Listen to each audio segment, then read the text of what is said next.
आज हमने के बिहिया माँ सरस्वती रिकॉर्डिंग स्टूडियो में बहुत ही सुंदर गायक, बहुत ही हर एक दिल पर राज करे वाला, दिल के धड़कन गायक जय कुमार जीदी जी 2021 के नया होली रौरा सब के बीच में पेश करे जा रहा बने। रौरा सब गाना के सुनी प्यार दुलार बनौले रही। जौना स्टूडियो में रिकॉर्डिंग होके जा रहा बा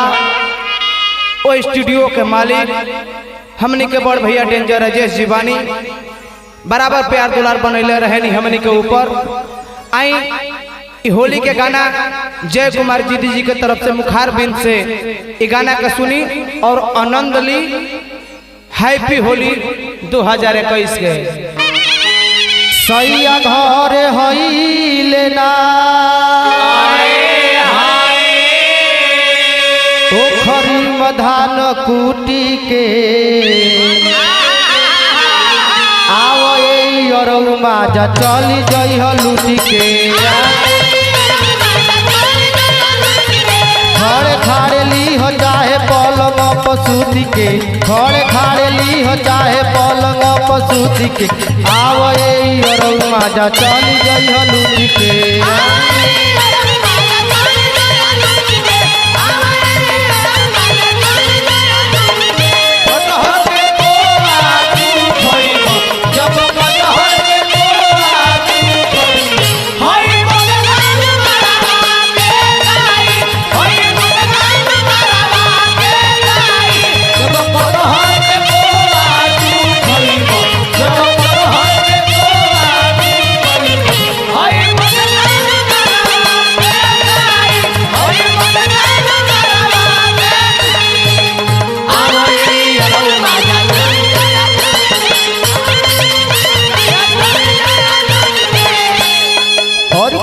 कैसे होलिया में चोलिया के बांध चरचराला सैया दिन एक पल रहलो न जाला होलिया में चोलिया के चरचराला सैया दिन एक पल रहलो न जाला काटल जाई चानी दूनो आदमी हो जूटी के काटल जाई चानी दूनो आदमी हो जूटी के आओ अरऊ माजा चली जई लूटी के आओ अरऊ माजा चली जई लूटी के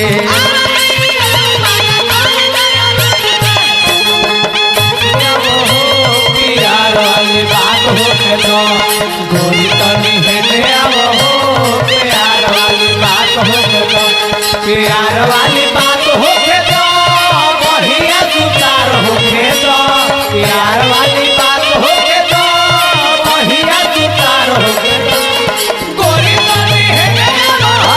प्यार वाली बात हो के दो चलो तो भाई बड़ा बोलो हो प्यार वाली बात कहो जुल्मी जी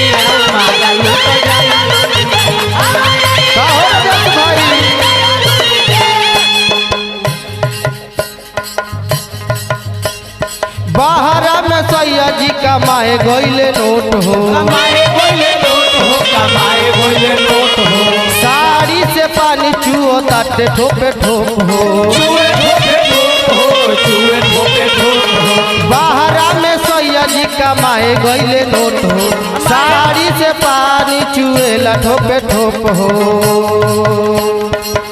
तू ही धरई हो जानू धरई ह जानू तुंग सिलवट के तू ही धरई ह जानू तुंग सिलवट के आओ अरऊ माजा चल जई लूट के आओ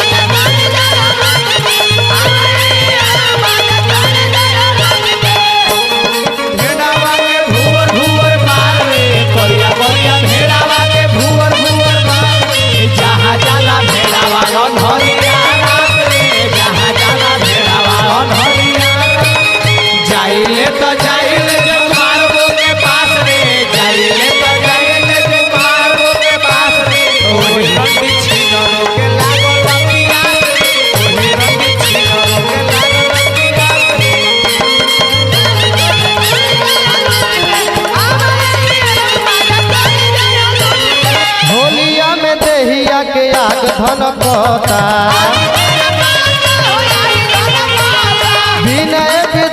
तोहरा कुछ ना बुझाता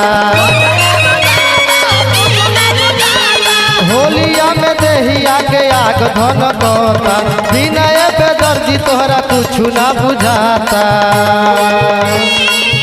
चरिया हरियारी जय कुमार